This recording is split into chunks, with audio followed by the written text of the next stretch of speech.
the links to Sports Channel subscribes to the various other links. I just got locals and Telegram too. So Hollywood obviously is a wretched hive of scum and villainy, but Hollywood doesn't have a system of checks and balances. They have SAG, right? You think, oh, okay, well that should do something, right? Logically, you guys have a group to do something to protect your interests, to have some kind of checks and balances. How effective has that been? Here's the thing why Hollywood is not going to self-correct, or why San Francisco or Portland or Seattle are not going to self-correct, or any left-wing city, blue cities. Why? It's the same reason. I'm not just grinding an axe. It's the same reason they can't self-correct. It's because Hollywood, the mainstream media, mainstream social media, and left-wing politics, they're all on the same page.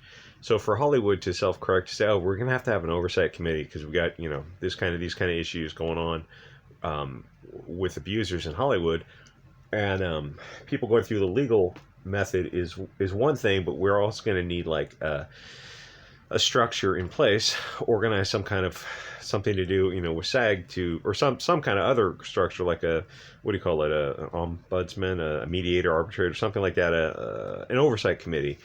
It doesn't even have to have any power, but it's just a place where you can go to register complaints and start to encourage people to listen. If people are Weinberg, if people like this are pressuring you to do things, you have to complain to us. We have to start making a list, and we can keep a list of these people and register complaints. And then if we get a few, then we can take it to the police or the FBI, or something to do to encourage awareness in the industry that you have to report complaints of abuse. You cannot, because if you don't report, and yeah, most of this is going to be against women, but not always. If you have to, like, nobody wants to do it. It's a big stressor, but if you don't do it, then they're just going to go on and abuse somebody else. So you really kind of have to bite the bullet and say, okay, I'm going to put my foot down to prevent future abuse, which might even be worse because people feel enabled to go forward and do this. But the reason it's not self-correcting is because of what happened to Alyssa Milano. Bless her for, I think she started the Me Too and Time's Up and all this kind of stuff. Is what happened was this kind of happened. You got Weinstein, you got Weinberg, and you got these Al Franken was getting popped and Epstein got popped. It's all very publicly people who are, so they funded the DNC, left-wing people. They're all funding the DNC. They all have pictures with Hillary Clinton or with Oprah Winfrey. There's a picture of Oprah Winfrey offering some little girl to Weinstein. It's like a famous because it makes the left look bad. And the mainstream media, social media, and these blue cities. The reason Me Too and Time's Up just kind of faded away is because you're getting everyone who was on the left. Like these people all had, it was all left-wing people. It's a Hollywood Me Too, to think a way to bust Hollywood, like producers, directors. Well, who do you think you're going to catch? You have a fly trap. You're catching flies in Hollywood. Who do you think you're going to catch? Yes, half of those people almost all those people are DNC donors, and they're going to have pictures with Hillary Clinton and with Obama and with Oprah and all these other famous left-wing people, and there's a left-wing narrative. These are the same people who are like standing and applauding Weinstein and Woody Allen and Roman Polanski and like just horrible people, and they're all applauding them. And it's the same reason, like the cities. You go, you get cities, some of these blue cities are having some rough times. They got tent cities, homelessness, drug use, open catch and release in San Francisco. So people are looting the stores. They take this stuff and they just sell it on swap meet. Sometimes they'll put out a tarp and sell stuff that they literally just took from a store out on a one street over, and they'll just sell it publicly on the street there. Or people breaking into Teslas left and right, popping out that back window to get into the trunk, and a bunch of other stuff. And it's like liberals are kind of left-wing people are finally seeing the consequences of their behavior, where their garage doors get drilled out like every 3 weeks so they can break into the house. They use a drill. What do you call it? It's not a drill, but it's like the wider circle drill bit that punches out like I forget what you call that attachment.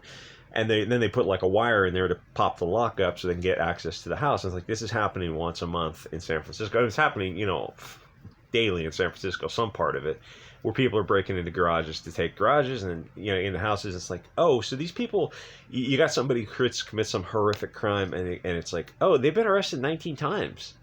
Yeah. This is a restorative justice. It's catch and release. We try to have and then, insert some liberal BS. You're like, yeah, but at some point, you're gonna have to just put them in prison forever to keep them off the streets. Oh, we don't feel that's effective because we just don't feel as yeah. But if they're behind bars, then they're not hurting people. And that's kind of the whole brutal truth. I've got a fascinating book. It's called A Race to Incarcerate by Jones and Mauser.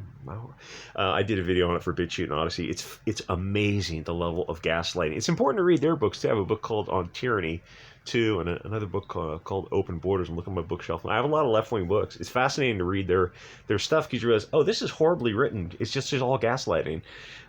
On The Race to Incarcerate, they go through these examples of people who they feel were unjustly imprisoned. They got longer sentences than they deserved. And you go, I'm reading this book. It's a picture book. It's like a graphic novel, right? And you're not saying what they were originally incarcerated for. I have to look it up myself, and I look it up and go, oh, these are monsters. These are monsters that you want released from prison. These are human monsters. Yeah. And then when we release them from prison, they do commit more horrific acts.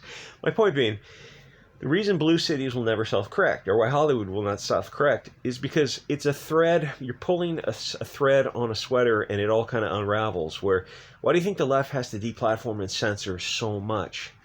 They're terrified of the open marketplace of ideas. And I know I say this all the time, but I think it's so important. They're terrified of free speech.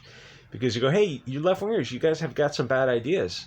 You all these programs, like, okay, let me give the city example. Why San Francisco, Portland, Seattle are messes now, and it's not the homeless people's fault at all. Why even anywhere in the Bay Area there's like RV parks and like if you see a van in a suburb, it's like, well, someone's living in it now, because policies that the left wing were putting in place in the 60s are bearing fruit. The fruit of this poison tree of single motherhood. Yeah, that's if you objectively follow the traits of what happens after generations and generations of that. Oh, it results in drug use in prisons and a destroyed social network and low trust, and you have people effectively marrying the taxpayer. So what happens if you incentivize something? Oh, you get more of it. Yeah, so if you incentivize single motherhood to marry the taxpayer, so you're destroying the family. Oh, well, those are problematic marriages. Yeah, some marriages are going to be problematic, but the core of the family structure is more important. It is the lesser of two evils, and people don't understand it. Oh, they had 20 years of a challenging marriage. Yeah, but they stay together and they have kids and grandkids, and they took part in a normal structure, and they were woven into the threads of the community. It's like they argued, but they created something. It's infinitely better than having single mothers marry the taxpayer. Why? Because now in cities 30 years ago that were just streets are now full of RVs and vans where people are living in them. Those are the result of policies from 50 to 60 years ago that are bearing fruit right now. And no, you're not going to cure this overnight. We need mental health training. No, mental health, you're talking, for the love of sweet Jesus. This stuff is like 50 years, 60 years in the making. It's all these failed socialist policies from the 60s and 70s. Free love. Oh, okay, but that means, like, if you're a single mom, you don't have the resources of the patrilineal line of financial assistance. You're relying on the taxpayer. That's, the government, the centralized authority of these Bolsheviks. All this stuff is a result of all that, of moving into globalism since post-World War II. Moving away from nationalism, tribalism, into globalism where people don't have that strong family. Talking about like strong family structure, tribalism, nationalism, blood tribes, terrifies globalists because they want you rootless, cut off, where you can be. Listen, if you come from a strong family, well, one, you're probably not going to go into Hollywood in the first place. And if you did, and somebody pressured you to do this, you would know you're coming from a strong family where you would, you just kick this guy in the nuts and you'd be like, my family, my brothers, my cousins are going to come and deal with you. They're going to disappear you. And to say that now, it's like that's almost inconceivable for most people because most people don't have that strong family structure. But if you do come from a family structure, it's like you just pepper spray this guy and be done with it, or kick him in the balls and just kick his ass and make a mess. So like if he gets into it with you, it's like suddenly it goes to the police and like there's bruises on you, there's bruises on him. You got bloody noses and someone got pepper sprayed. It's like, how do you think the police are going to interpret that when you see this like Hollywood producer and a woman, 120-pound woman who's it's like it's going to go, he's not going to report it to the police. It's going to look bad for him the point of being is like strong family structure prevents all this stuff, and like America's in really deep trouble. Obviously, the West is in deep trouble too. I mean, you have stuff like this Weinbergs who like there's no consequences for him within the system, and there should be. And you go, oh yeah, it's like that seems like an obvious. Like I don't like Hollywood, but I can look at this and go, you shouldn't be abusing. I was going to say women, but I mean men get abused. You shouldn't be abusing anyone in Hollywood. There should be an oversight committee beyond just legal of the criminal justice system. There should be. Why doesn't SAG do something about this? Why don't you guys have because there's a lot of money to be made, and it makes the left wing look bad. And that's the cold, hard, brutal truth of Alyssa Milano. It makes the left wing look bad. Me too, me too, me too. Yeah, but it's all left wing guys in Hollywood. All left wing donors, DNC people. Obviously left wing people. So what happened to Me Too? It just went away. But our people are still getting preyed on in Hollywood. Yep. So the principles of people shouldn't be preyed on in Hollywood.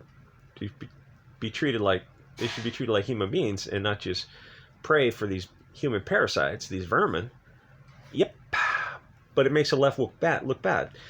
Left wing New York and Portland and Seattle and LA and San Francisco can't clean up their cities, and they will continue to get worse and worse because to clean up the cities means left-wingers have to admit that their policies are bad. Instead, they go the opposite direction, say, oh, no, we just need to go further left. We need to seize more control and destroy the family further. No, friendo, you need to go in the opposite direction.